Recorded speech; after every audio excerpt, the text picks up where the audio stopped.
Welcome to Don't Copy That Floppy. I'm your host, Lex. I'm your other host, Dan. If you're listening to this recorded on our archive, which I should also plug into the yes, show, very good. Then that was your intro. We're on social media. You can listen to any other episode. Go hear the whole thing. Well, there are a couple where you won't hear the whole thing. There's a couple where you won't hear the whole thing. It's not an exact science. It's like an 8 out of 10. We're fine. We're fine. We're good. So we've got a lot of stuff to talk about this week. Yes. We've got games being made for the NES. We've got the FTC slapping some wrists. Yep. We've got some people and companies and organizations just beefing it. Oh, beefing it so hard. We always talk about people beefing it. Just about every week. We didn't have a show last week, though, actually. So we might play a little bit of catch-up. Yeah. And talk about some things that are a little older stories at this point, but we haven't gotten to talk about it yet. You guys haven't gotten to hear our super insightful opinions. For a whole week. Sadness. We were both sick. We both got sick at the same time on the same day and couldn't record. Yeah, that was weird. I was fortunate. Because then I didn't feel bad about canceling, and then you didn't feel bad about canceling. True. Also, new Pokemon game, which you've probably heard about, but we're going to talk about anyway, because it is a big deal. Some Minecraft info. PAX Prime just happened. Yeah. I think you looked into PAX Prime a little more than me. Yeah, there's some fun indie games. Cool. And Tokyo Game Show's coming up next week. So that's even more stuff. All the Japanese games I love so very much. Oh, and I am going to talk today. I already know exactly when I'm going to talk about it. I'm going to talk about Until Dawn. Oh, because you got it? I got it, and I beat it. And I want to talk a little bit about it, because I feel like it is a significant game right now in the video game culture. Okay. And the way things have been going lately and games that have been coming out lately. So in relation to a lot of these other things, I think it's a really interesting piece of software. I liked it a lot. Cool. That's the teaser of my talking about Until Dawn. I really liked it. And I'll talk a little bit also about Metal Gear Solid 5. Just a smidgen, because I'm not very far in it yet. Just about the dancing. Just about the dancing, mostly. Yeah. Go onto our Facebook, watch that video. If you love Revolver Ocelot, your heart's going to beat a mile a minute. I couldn't even handle it. It was like a dream come true. So yeah, let's get right into it. Why don't you tell us about this brand new release of an NES title, Lex? So there's this company called Ludosity. Yes. That some years ago released a game called Quest Forge for the Atari 2600. I remember that happening. Now that I see all this stuff. That's good, because I don't. I actually remember... I don't remember the game name or the company or any of that. I just remember hearing some people developed and released an Atari game. Yeah. So and I was like, why? Why? For the lulz, I assume. Yeah, pretty much. But they're at it again. Mm-hmm. They are now releasing a sequel called Quest Forge by Order of Kings, and they're moving up a generation. Yes. It is now for the Nintendo Entertainment System, as we said earlier. I'm going to hold out for the SNES game. That I know, right? That's what I was thinking, too. I'm going to hold out for the Sega Genesis game. Ooh, yeah. I get all those fart sound effects out of the sound card on that thing. Well, I really hope that that this game sells really well, so then they'll want to do the next one for both systems. For Sega Genesis and this. That'd be so good. Because then the Genesis version would have really crappy sound effects, like every Genesis version of everything. Yeah, that'd be great. But if you put Super Mario on the Sega Genesis, every time Mario went wow, it would just sound like farting coming out of his mouth. That console sound card was bad. Oh yeah, it was real bad. So this game, as we said, for the NES, and it's just like an adventure game. It looks like Zelda. Yeah, pretty much, more or less. it's a little more like RPG to it, where I mean, like, as in there's numbers and stuff, and it's strength. What do they say? Strength, speed, and endurance are your stats. You gotta beat stuff. It looks like you mostly bump into enemies and deal damage to them, and they deal damage to you, and you solve puzzles and go through dungeons and stuff like that. But it looks cool. It looks like a super functional, like, fun NES game. And you said, I was going to ask when you showed me this, but then you told me that you can buy cartridges. Yeah, they printed actual cartridges. I assume that the other way this game is released is either as just the NES files, so if you have an emulator, you can play on that. Yeah. I assume, and I don't know if there's a PC version as well. There probably is. Yeah. But there's definitely a legit NES cartridge that you can buy, and you can get it with full packaging and stuff. I think the different pay options were if you buy just the cartridge is $35, and then if you want the whole box with art and a manual, it's $50. Which makes sense because they have to custom print all that, and since it's not the thing anymore, I'd imagine getting NES cartridges printed would cost a pretty penny. Oh, probably, because you need to go to all sorts of specialty people for that kind of thing. So it makes sense that it's a little more expensive, but man, that's so cool. It's super cool. And the box art's amazing. It looks like NES game box art. Yeah. You can check out their Twitter. They have the full, the box and the cartridge and the manual all next to each other. Yeah. And take a look at it. It looks great. So good. For sure. But if you have a working NES, which, everybody who has an NES does, because those things never break. They never break. So, there you go. You got a new game for it. Yeah. But you never thought that'd happen. All those people who are the super collectors who are I own every NES game. Now you don't. Now you don't. You have to go and buy another one. Get wrecked. Amazing. So that's cool. You know what's not cool? Having a Counter-Strike and Dota 2 event without computers. Oh, Slovenia. Slovenia, how could you do this? So this is a story that broke on September 8th. It's one of our ones from this week. Yeah, I'm citing a Kotaku article because that was the earliest article I could find. Yes. I don't like Kotaku, but one thing I will say about them is they break a lot of stories. They didn't used to. No, but they've gotten better about it, for sure. They have gotten much better about it. In the past, I remember everyone made fun of them for being the last to report on stuff. Everyone called them slow taku. Because everyone on the internet's super funny. So there was a crowdfunded gaming tournament that was supposed to last, a week, I believe? Called Gaming Paradise, that was going to take place in Slovenia, in beautiful, scenic Slovenia. And it got a really, really big response via crowdfunding. People were super jazzed about it. Yeah. Oh, right next to Croatia. Yeah. Of course. Central Europe. Excuse you, Lex. It's known for its mountains, outdoor recreation, and ski resorts. That's why they're playing Dota 2 there. Yeah, duh. I think it's interesting. There's a huge Dota 2, Counter-Strike, that kind of PC tournament gaming community in, Central and Eastern Europe. It's big. There's a huge... I'd argue there's a huge Dota 2 community everywhere. Yeah, but I feel I hear about lots of tournaments and things specifically from this region of the world. And there's that band, Bass Hunter or whatever, who did the song about Dota years ago. Oh, did he? And he's from over around here. Oh, okay. It's a thing. So they raised a bunch of money. They were supposed to have a $50,000 prize pool for Dota 2. Slovenia is scenic and beautiful. Well, yeah. I didn't realize how scenic and beautiful it was. Look at that castle on a tiny island. That's awesome. It's amazing. Now I want to go to Slovenia. No, you don't.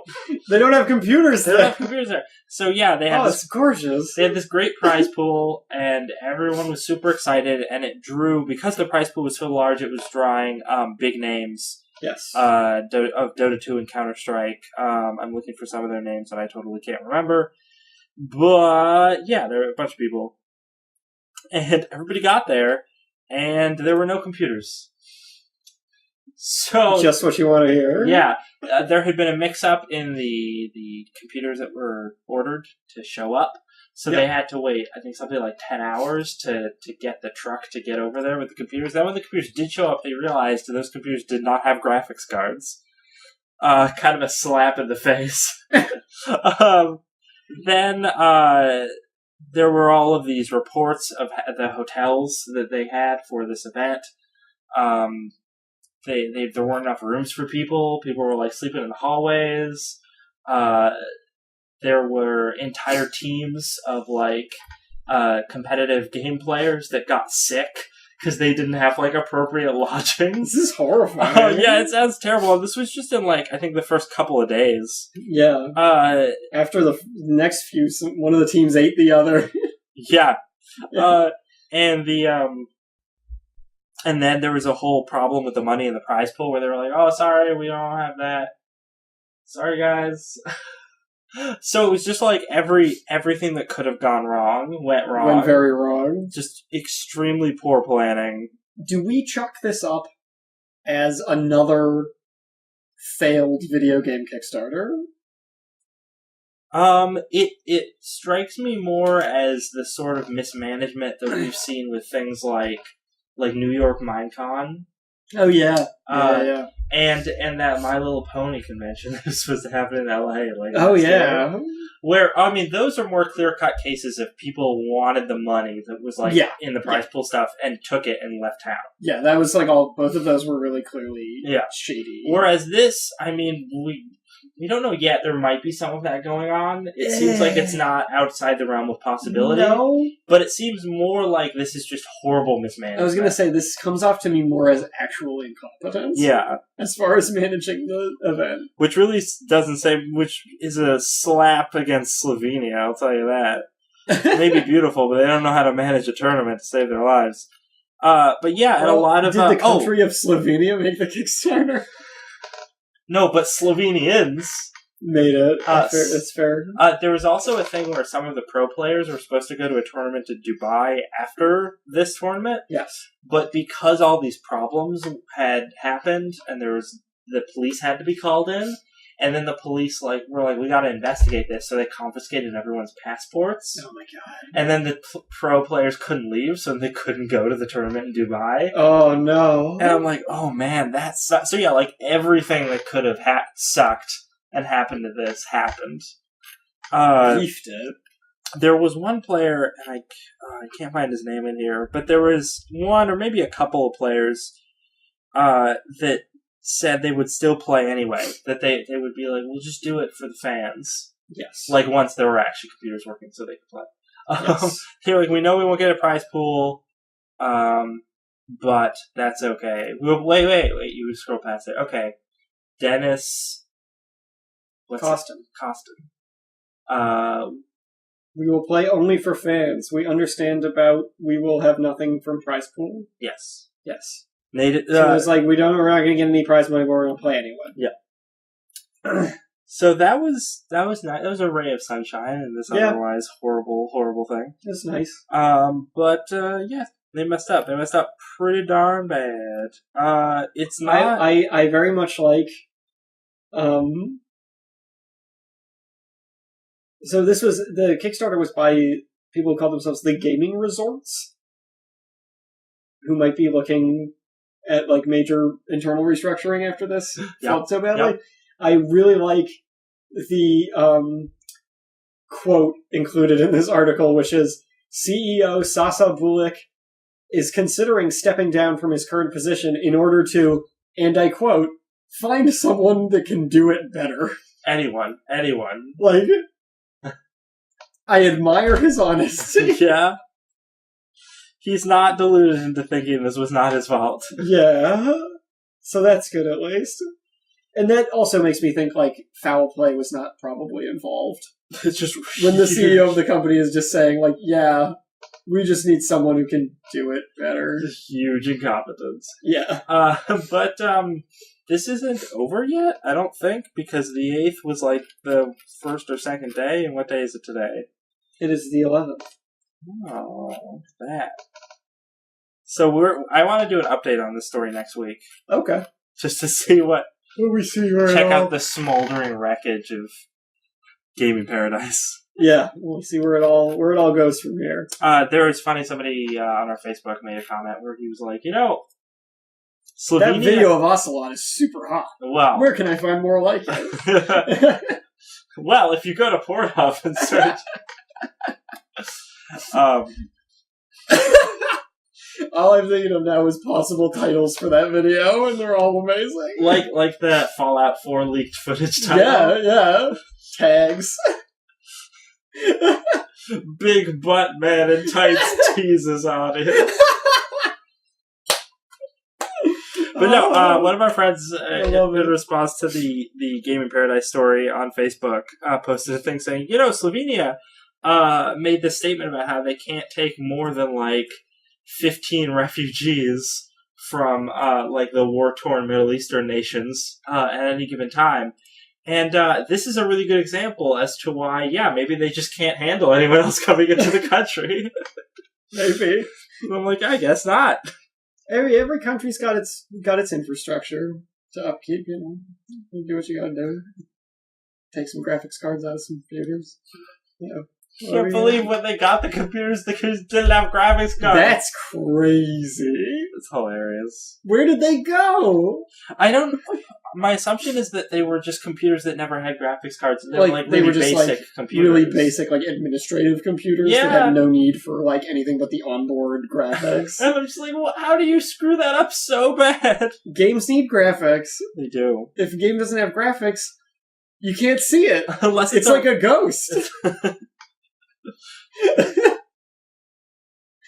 At least an ASC2 interface or something. Alright, so do you want to talk about corruption in games journalism? Yes. Oh, man.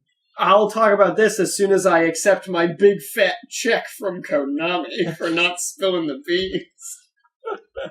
So, as you may recall, in that whole Gamergate debacle... I'm going to apologize to everyone because I keep sniffling, and I'm sure you can hear it on the recording. But I'm still, getting over my illness from last week. Anyway, on to corruption. Yeah, not this past summer, but the summer before that. It was a while ago Gamergate happened, man. Yeah. So I'm glad that's so far behind us. Sweet memories. But one side of Gamergate, or one faction of Gamergate, made a very strong argument that games journalism is very corrupt.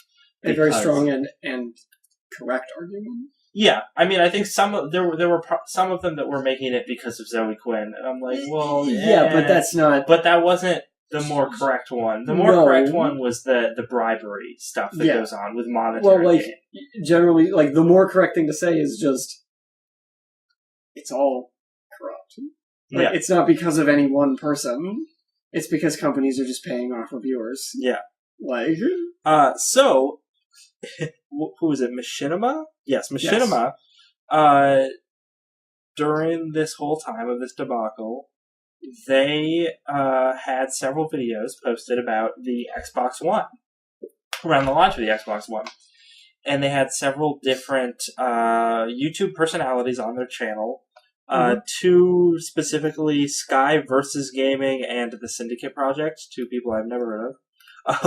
Me neither. And they had those people's channels talk very positively about the Xbox One, and specifically, what was it, Rise, I believe? Oh god, yeah, that piece of garbage. The terrible launch title. And those people did not say that they were getting compensated in any way for saying these positive, glowing things about Rise, and it turns out they were. They were getting $15,000. Yep. For promoting the Microsoft's newest console in a positive light and not saying anything about it. That's pretty shady. Pretty shady. So, it turns out not just internet people on Twitter thought it was shady. Turns out the FTC, for anyone who doesn't know, the United States Federal Trade Commission, also thought that was shady. Yeah, and go figure. Decided to call it Machinima and say, hey, this is super corrupt and illegal. You totally can't do that. You guys know this is probably a felony or something, right? Yeah. And Machinima was like, oh no. And the one sour note about this whole thing to me is that they did not go to court. Instead, Machinima was like, okay, let's make a deal. Let's whatever you want. We'll just let's not go to court because that would ruin us, and we really don't want to do that. Yeah. So they settled out of court, and the settlement was, I don't think it was disclosed. I'm pretty sure. So we're not going to get that whole sort of additional media exposure, which would have, I think, done more to serve as a deterrent for other companies. But just the fact that the government is finally being like, hey, this is clearly a case of corruption. You shouldn't do this. Yeah. Will hopefully make things better in the future. Watch Dogs. 9 out of 10. 9 out of 10. 10 out of 10. 10 out of 10. Greatest game of our generation. I'm going to ask the viewers listeners. I don't know why I always want to say viewers. Makes me think I'm a big man who has a TV show. I'm going to ask our listeners a question. Does anybody remember Watch Dogs? This little game that came out? Does anyone remember it? Anyone? They can't answer you. They can, sure. Send me your energy. Raise your hands. Goku needs help. Contact me on the astral plane. Send messages, positive vibes. But yeah, go to Facebook. And or just go to Facebook. Go to Facebook and post if you remember Watch Dogs. Do you remember it yet? The answer is no, you definitely don't. You absolutely do not remember Watch Dogs. Nobody does. Nobody cares. Nobody cares. So yeah, in light of talking about companies doing shady things, let's move on to talk about Konami a little bit. Hooray! Specifically regarding Metal Gear Solid 5. Oh, I forgot about this story. Yeah. Oh my god, this story's amazing. This story's amazing. I have a little expansion of my own from my own experiences about this, too. But, did you prove this to be true? Oh, no. Yeah, we'll get there. Okay. We'll get there. So, yeah. So, Story broke on, I want to say it was a Destructoid on... August 31st. Yes, the August day before 31st. the Phantom Pain came out. Yep. Metal Gear Solid 5 Phantom Pain released, and the PC version of the game, you get your PC version of the game, and it's got a disc, and you open up, pop it in your disc drive. A DVD-ROM? A DVD-ROM. Yep. For a... capable of holding... for a 28 gigabyte game. Yeah, DVD-ROM capable of holding perhaps 4 gigabytes. 4 gigs? Perhaps, if it's dual layer. A dual 8. layer? Yeah, yes. If you're talking fancy. Yeah. So one might be suspicious upon popping open their 28 gigabyte game and finding a DVD. And one would have every reason to be, because upon examining that DVD, a cursory examination reveals there's only one file on it. And that file was an 8 megabyte installer for Steam. Why? Why even print this? Yeah, this is a total waste of time. Just have the package have a slip of paper with the Steam code in it. Why even put a disc in there? You're just wasting resources. What are you doing, Konami? And the best part is, like, Konami goofs so hard all the time, so you think that eventually they'd start to, like... Wisen up a bit? Yeah, but this is, like, all you do is right-click on the disc and go, like, show info. Well, the other heinous thing about this is it's not even just that, like, you can only play the game through Steam, which irritates some people. Sure. I know. It's also, which I understand because, you can't log on to Steam, you can't get on your internet, you can't play your games. So that sucks. It also is a 28 gigabyte game, which means, and none of that's on the disc. If you don't have a fast internet connection, that's going to take a long ass time. They pointed out it was like people in Australia, who have slower download times than I guess in the US for their gaming stuff. Yeah. It could take days to install this game. It's ridiculous.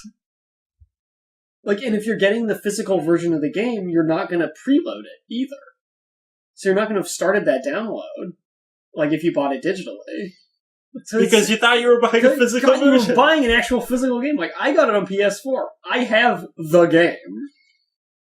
But, like, this is absurd. I really hope that people who do pirating, like Chinese pirating people, actually, like, rip full disc images of the entire game to sell as, like, the pirated copies, so you could actually buy the full version. I think the game's been cracked already. I'm pretty sure it's been... Oh, I'm sure it has. It's been done already. I just hope I hope somebody out there is selling physical copies of the game that actually have the whole thing on it.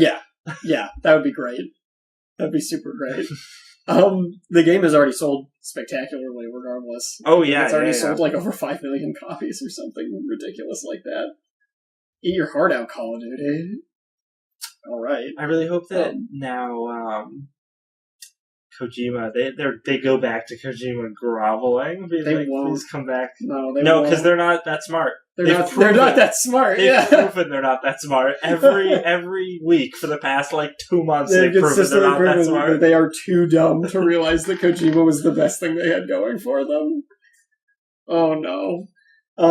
I want to say though, this is not the first I've heard of this happening with PC gamers. Oh really? Shogun 2 Total War. Physical copy was a disc with an Steam installer on it. Oh no. I bought it. You had that. Yep.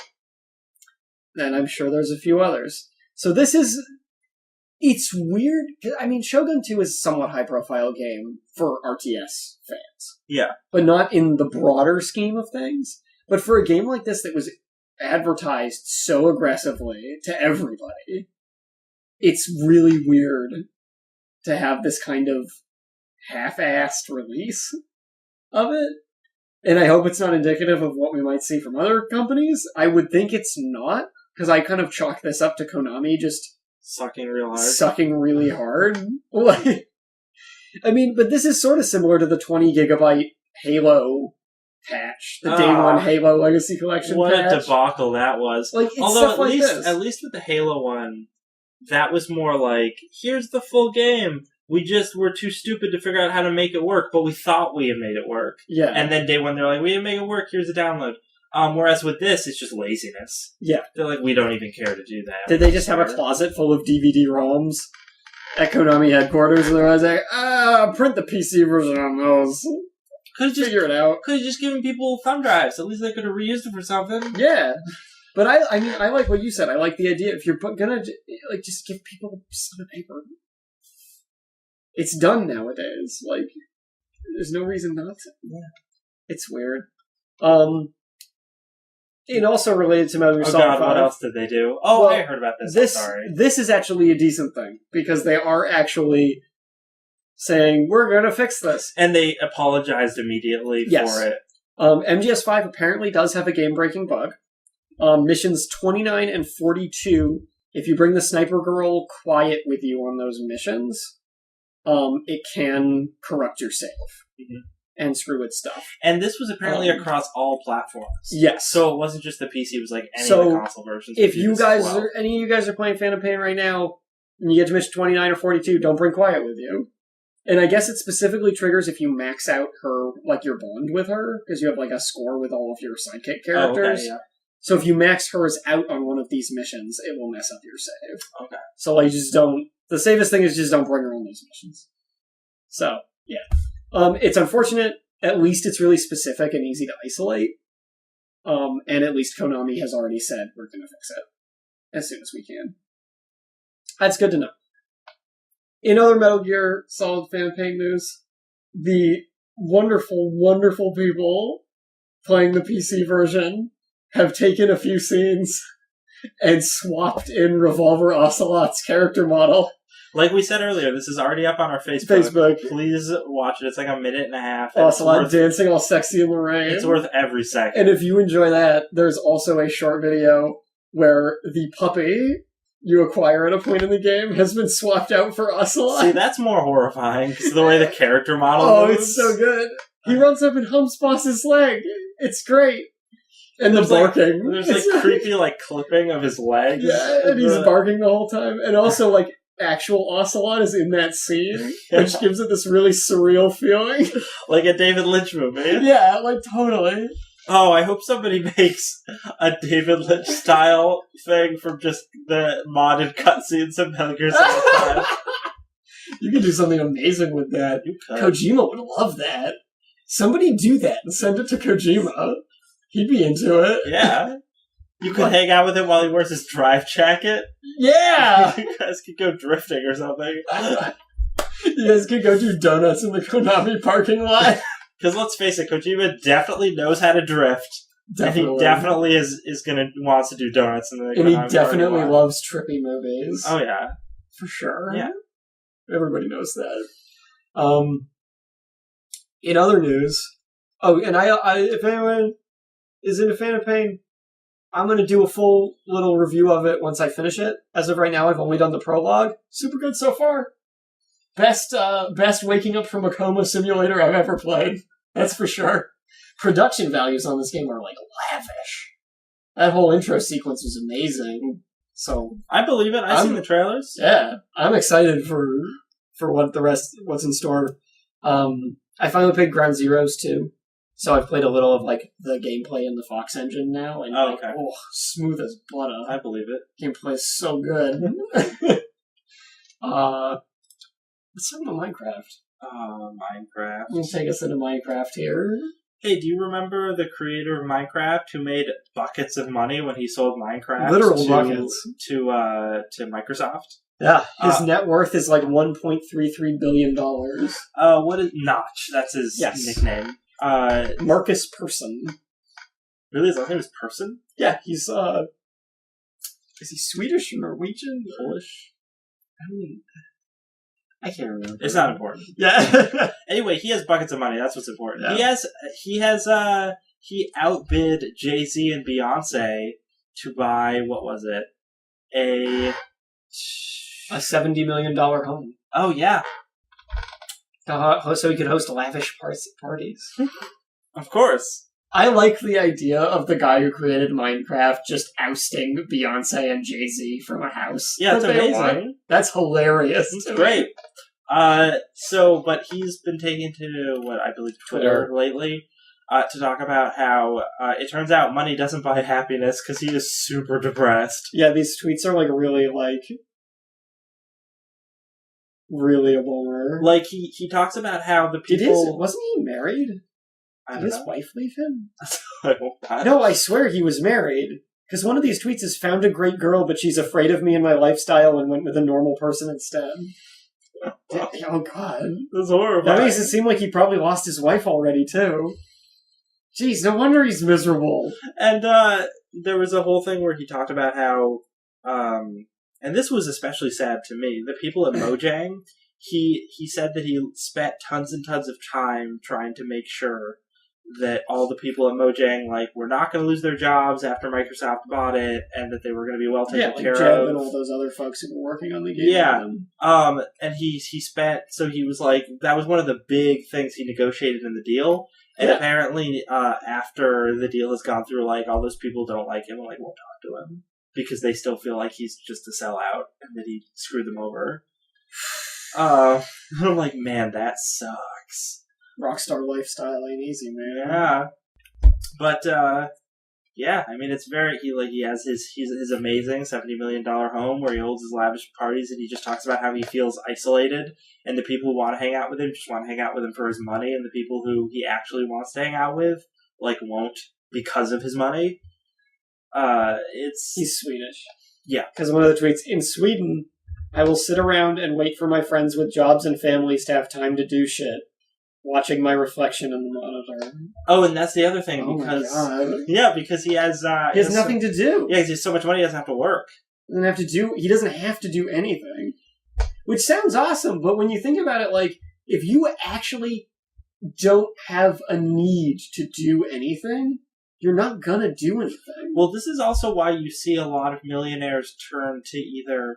pet project. Well, okay, so you see a lot of celebrities turn to drugs and more dangerous lifestyle choices, but you see a lot of the ones that don't do that turn toward things like charity work, or their own pet projects. Because they need something to do. Yeah, so look at Bill Gates, right? He's the wealthiest man out there, and he does tons of charity stuff. Yeah, he occupies all his time with that. Yeah. Because if you don't need to work to maintain your lifestyle, you stagnate pretty fast. I mean, you have more money than you can possibly spend. Yeah. Do something with it. So, that's my advice to Notch, is to do some charity work. You're the Minecraft guy. Everyone will want to work with that. That's true, yeah. Children's charities and stuff? Yeah. Kids love Minecraft. Yeah, you partner up with... That's perfect. Oh, what is that? There's people that do the stream. Notch, I know you're listening. Yeah. You have literally nothing better to do, apparently. listen to all the game podcasts. Just watch that Ocelot video on loop. I mean, I have a job, and I'm still going to do that. I'm still going to do that. But it's a bummer. Hang in there, Notch. You can do it. You just got to find a new hobby. Maybe build things out of blocks. In real life. Or, dude, start developing another game. Yeah. And you bankroll it yourself so you don't have to worry about anyone else telling you how to do it. Yeah, they worked on that Scrolls game. Oh, that's true. Too. Yeah. And then, had all the trouble with Bethesda and all that stuff. Yeah. But yeah, I feel like or what you could do is team up with Guillermo del Toro and Kojima and go to Konami and be like, here's a huge pile of money, I'm buying the rights for Silent Hills. and if we know anything about Konami, is that they love money. They do. So those pachinko machines. Yeah. So he could probably buy them off. Probably. I mean, with the amount he has, definitely. I can't wait for Metal Gear Solid 6. The pachinko machine. Oh my god, Metal Gear Solid 6 is going to be horrible. If they're going to make it. Oh, totally. Because 5 is incredible. Selling incredibly well. They're going to make an MGS 6, and it's going to suck. Real hard. Like, there's not even... Not only do they not have Kojima to help write the story, there's not even a story left to write. This game is the last game. It's going to be like Revengeance. Like, our best case scenario is that it's going to be like... Because Revengeance is a good game. Yeah. It's a spin-off, and that's good because that's like what makes it fine. Because it's goofy and weird and totally would fuck with the whole Metal Gear mythos if it were not a spin-off. But it is a spin-off, so it's fine. It's okay. Oh god, now I'm just thinking about MGS. Speaking of Minecraft, though, Telltale Games, their Minecraft story mode game, still on the way. We've learned a little bit more about it. It is unsurprisingly, there were some gameplay demos and stuff of it at, I think at PAX. It plays like a Telltale game. You wander around an environment, you look for stuff, and you interact and make choices. It's obviously played more comedically. Mm-hmm. They have a really good voice cast, which we knew from the trailer. Corey Feldman. Oh wait, I think I knew about that. Seafeld's in there. Yeah. But it seems very much like the biggest difference, I guess, to take away from this is it's their first game that seems really family friendly. It's not as dark or violent or mature. Because I didn't even really think about that until I read this. And I mean, it's to be expected, I suppose, because it's Minecraft. It'd be weird if they went really, like, gruesome with it. But I'm hoping that the difference in tone gives them a kick in the pants as far as originality goes. Because I've felt that Telltale Games have been lacking a lot lately because they keep doing things with a very similar tone. Yeah. That kind of serious drama tone. You got Game of Thrones, you got Wolf Among Us, you got Walking Dead and Walking Dead Season 2. Even the Jurassic Park game they did has a much more serious tone. And I think they're getting sick of it. But I've heard a lot of good things about Tales from the Borderlands, which obviously is funnier. So I'm curious that if you take away the maturity, quote-unquote, of Borderlands and keep the funny, what they're going to end up with as far as a Telltale experience, you know? Mm. But the game is going to center on sort of the things you'd expect. It's filled with Minecraft trivia and jokes about the gameplay mechanics, even though it has these predefined characters. So one thing this article also says, this is from a Destructoid article from yesterday, the 10th, that says that they feel like, from what they saw, if you don't really know about Minecraft, this game could be lost on you. Okay. Whereas I feel like all their other games, you could kind of get into without really knowing the source material super well. I mean, Wolf Among Us was made as a standalone thing, separate from the Fables comics. The Walking Dead was its own story, just tied in with the graphic novels and all that stuff. So, this seems more like, it hinges on you being familiar with and liking Minecraft more than their other stuff does with, like, the source material. Minecraft Story Mode by Telltale Games lets me segue into the other big thing I want to talk about, which was Until Dawn. Ah, yes. Because Until Dawn is a cinematic adventure game where you make choices, much like Telltale Games. So the first thing I'm going to say is I made a point of ripping on Telltale Games. I don't think they're terrible. I don't really like them either, and I don't get where a lot of the praise comes from. So I make a point of ripping on those. I rip on the David Cage games, like Indigo Prophecy, Heavy Rain, and Beyond Two Souls, incessantly because they're terrible. Yeah. They're awful. I mean, I think Indigo Prophecy was kind of hilarious. Indigo Prophecy the first scene of Indigo Prophecy is amazing. Yeah. And it's all downhill from there. Until the end when it's honest to God hilarious. Yeah. Because it's so stupid. It's so stupid. Heavy Rain was okay. It's goofy and it doesn't come off right tone-wise. And the twist at the end was terribly handled and badly written. And nobody... it was bad. It's not how you should do a story like that. And Beyond Two Souls is a mess. I watched a full playthrough of that game, and it is a mess. The plot and the concepts, everything in it is just like, what are you doing? So all things considered, I'm not a huge fan of cinematic games that are mostly these quick-time events and choice-making and stuff.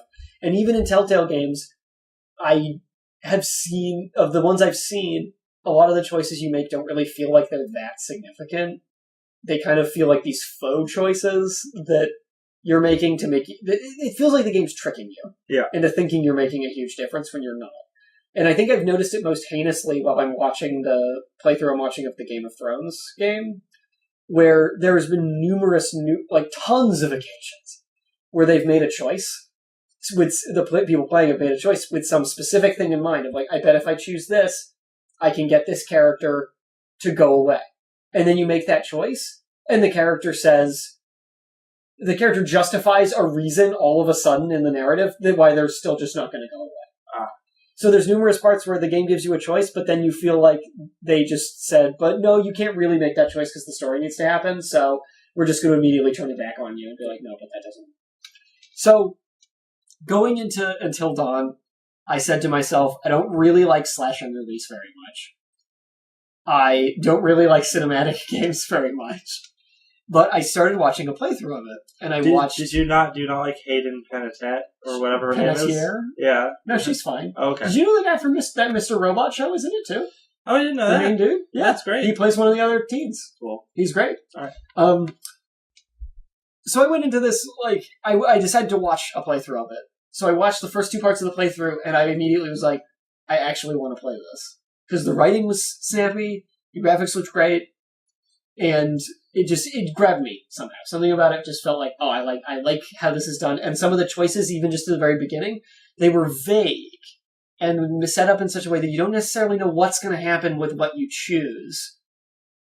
And I like that, because I don't like the game just saying, like, punch the guy in the face, or don't punch the guy in the face. You get these much more vague choices, like, you're chasing after a character. Do you want to do it quickly, or do you want to do it safely? And you're like, because you kind of can think what might happen, but you don't really know. So after watching those first two parts, my girlfriend and I went and picked up the game. We beat it in 2 nights, which isn't to say it's short. We just played it a lot. You get a good 10 hours out of that game for a playthrough. Nice. And we loved it. It was absolutely excellent. Our choices made a difference, because we've since started playing through it again, and made tons of different choices, and seen the differences, almost immediately. And on top of that, on top of just, the choices actually feel like they matter more, all of the characters can die based on what you do. There's multiple ways to kill pretty much all of them.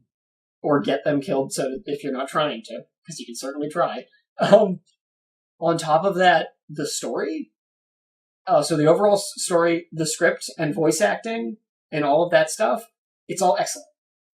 It's not hackneyed or tired or so been there, done that, like Telltale is at this point, where every Telltale game is like, oh, it's another Telltale game. There you go. And all of the David Cage stuff is just miserably bad writing. It's good. It's like they finally made a cinematic game that I can sit down and say, this is wonderful, I think everyone should play it. Because it's what that kind of game should be. And I think this is the first time that I think, at least, that a company has been successful making a game like this. And having it really feel significant. And this is the first big game from this company, which is Supermassive Games. Yes. They have done downloadable content for both of the Little Big Planet games. Yeah, like, they haven't done much. And they knocked this one out of the park. It's great. It's really great. It uses all the horror movie tropes, like, just right. Like, just enough. And then subverts them just enough at the same time. Nice. The characters, you want to think that they're stereotypes going in. You're like, there's the jock, there's the goofy funny guy, there's the like, skanky cheerleader. But they're not really stereotypes. They're actually, like, really well-rounded characters. When I started the game, there's one character, Mike, who I was like, this guy's a douchebag. I hate him. He's the worst. And then, like, 2 hours into the game, I was like, Mike's the best. This guy's the best. I love this guy. I want to keep him alive forever. Like, did you keep him alive forever? I did. Good. My ending of the game, I don't want to say anything because there's spoilers. It was, let's just say I had to try the last chapter over again. But when I tried it over again, everything went way better. Because I made a really dumb choice right at the end without thinking, and in retrospect, I was like, why did I do that? Because it got a bunch of people killed. And it was like right at the end of the game. But yeah, really, really great. The story kept me guessing. It's really well written. And I will tell anybody who is shying away from it because they maybe are like me and don't care for slasher horror movies, it is not just a slasher horror movie thing. There is more going on. Nice. And I was super happy when that stuff started coming into play in the story. It was so good. Let's talk about Pokemon real quick. Yeah. That's a big deal. Sure is. So Nintendo, as we announced some time back, is making a foray into mobile phone gaming. Yes. And their first, I mean, maybe not their first, but their we first were wondering big what they thing. would be putting out. Yeah. Obviously, it's going to be phone games with Nintendo IPs. Yeah. What could they be? So, the big one got announced a couple days ago. And we both said we think they're super smart to start with this. Pokemon. I don't know if anyone remembers the Google Maps thing they did a little while ago where you could search around Google Earth. It was like last April Fool's, I think. Yeah. Search around Google Earth and find Pokemon and, like, catch them. If you catch them all, you get a special letter from Google. Yeah, it was really cool. So immediately when I saw this, I thought of that. And this is basically that, except fleshed out as a game that you do in real life, not just on Google Earth. Yeah. So you get this app. Yeah, for those who haven't watched the trailer, I mean, go watch it. Go watch the trailer. It was posted September 9th.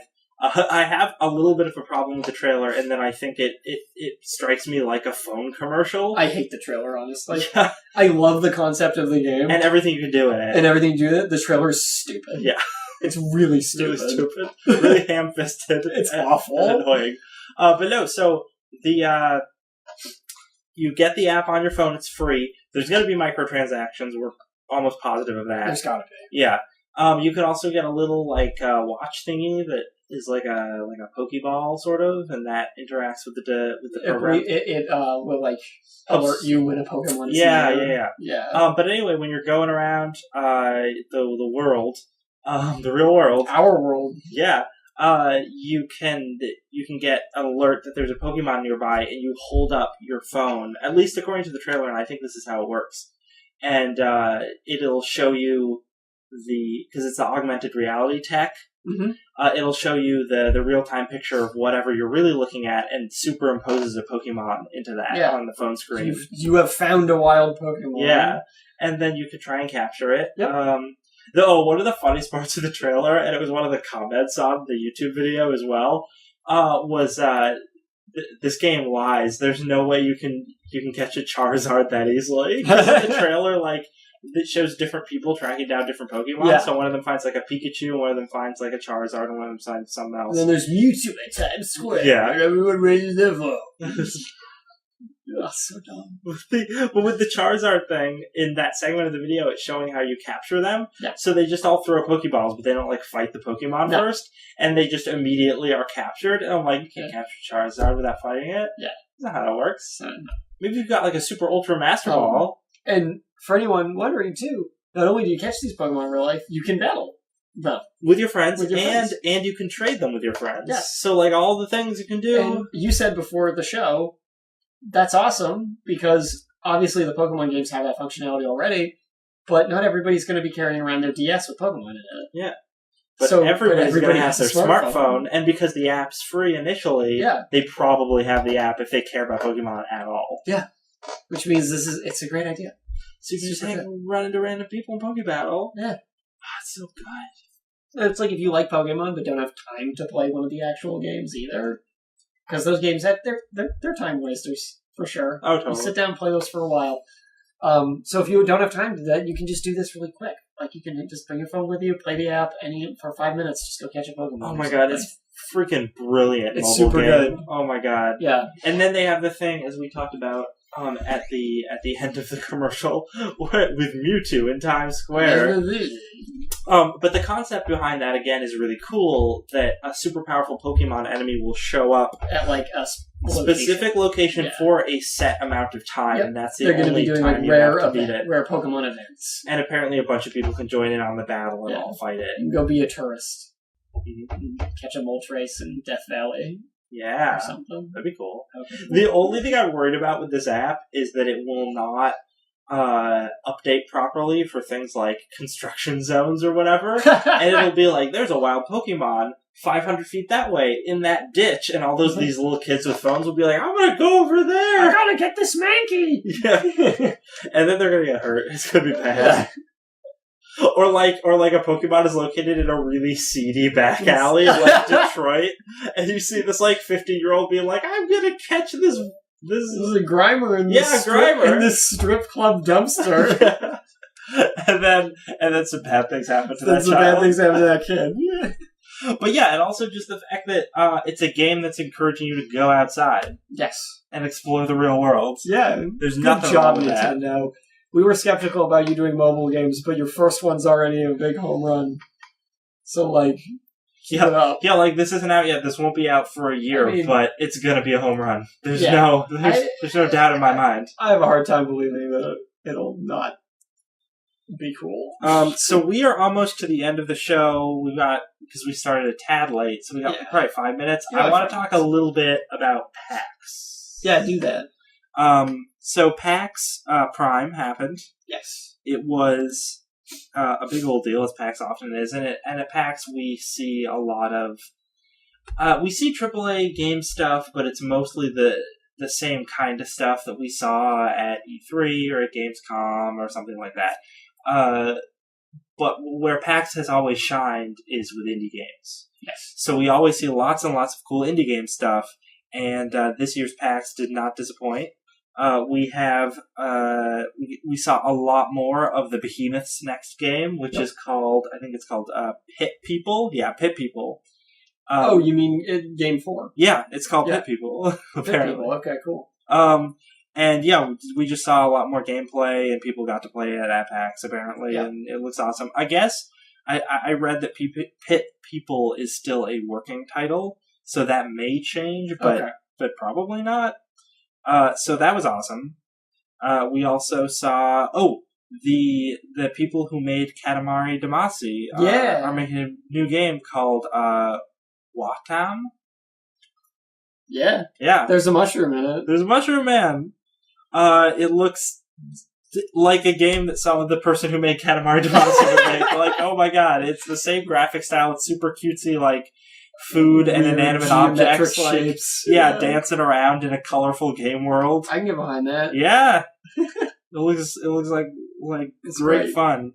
The mayor. The mayor's in it. You can tell because he's got that hat. Yeah. That bowler hat. And one of the cooler ones that I thought, Stories, The Path of Destinies. I do not like that title. Yeah, it's kind of generic, isn't it? Yeah. But the art style is super cool. It's very lush. I would like it more even if it was just called Stories. I do not like that subtitle. Yeah. It's really corny. But the game looks cool. Yeah, it's supposed to be an action RPG with a heavy emphasis on storytelling, as many are.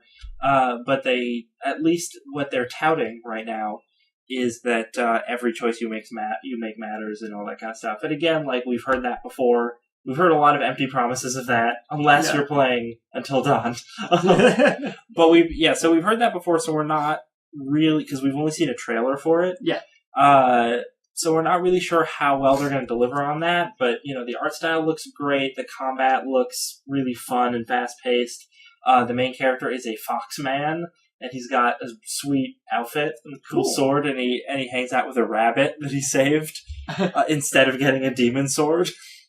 And it also has a narrator, similar to, did you ever play Bastion? Yeah. The narrator, and that's fantastic. Yeah, you know how the Tom Waits narrator, he would narrate, like, everything you did? Yeah. Apparently, the way this game is supposed to work is that there's a narrator that narrates everything you do, but because all your choices matter, what he says will be different depending on what you decide to do. That's neat.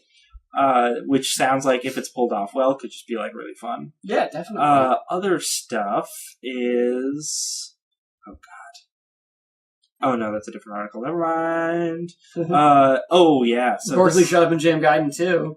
Do you remember Barkley Shut Up and Jam Gaiden 1? Who could forget? It was amazing. Who could forget? Everything about it was amazing. That fateful day when Barkley performed the Chaos Dunk and doomed us all. And basketball was outlawed. But Michael Jordan, players turning against players, ballers turning against ballers. So they did a Kickstarter. How did you betray them, Michael? The company that made that game did a Kickstarter for the second one, and for the longest time we've heard nothing. About this project. Yeah, it got a lot of money. One of the top backer awards was a body pillow cover of the Cyber Dwarf. Yes. Amazing. But this was all the way back in December 2012. Yes. And we really haven't heard much about it since. They would have updates on their website, but they were very sporadic. I think right now their website is actually down, which is not a good sign. But the sequel, and I'm going to read the whole title for you. Please do. I'm going to try. The magical realms of Tir Nog. Escape from Necron 7. Revenge of Chuchulanin. Whatever. He's a Celtic folk hero. The official game of the movie, Chapter 2 of the Hoops Barkley saga. And there's lots of colons and dashes throughout that. Oh, there's gotta be. Yeah. So they have, apparently, they released a new trailer for it on August 25th. Yes. Which I haven't watched yet, but the fact that they've released a new trailer for it is a very good sign. The trailer is a direct parody of the... It's mostly live action. Oh, really? And it's a direct parody of the Final Fantasy VII remake. Yes! Reveal trailer, complete with, the narration of, they are coming back. This is great! I like that. You see, they even made the basketball look like the meteor from FF7's logo. Sweet. So there was news that Barkley 2 was going to be at PAX Prime. And Was there no sign of it? That's the thing. I have dug around on different sites. And you're not sure? Yeah, and I'm not sure. Because a lot of people... I think that it might be that there wasn't gameplay at it. Gotcha. But they still had a booth. Gotcha. And that's why a lot of people aren't talking about it. Gotcha. But if they were there, then that's a pretty good sign. Although the fact their website is down is not a good sign.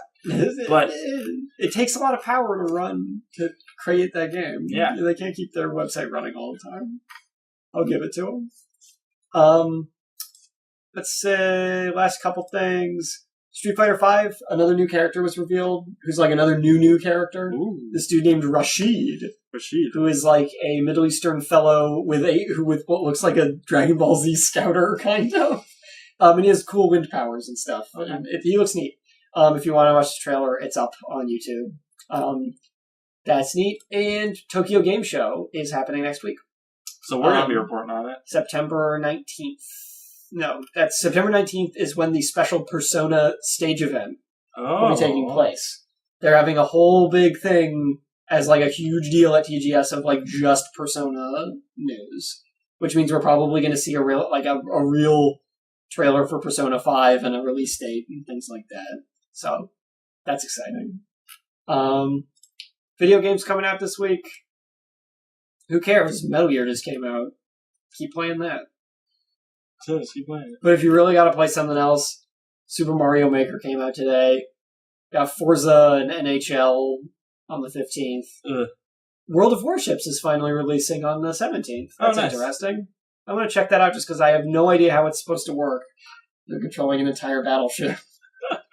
Yeah. Oh, Lovers in a Dangerous Space-Time came out on that game looks really cool. Yeah, it looks like a lot of fun. Yeah.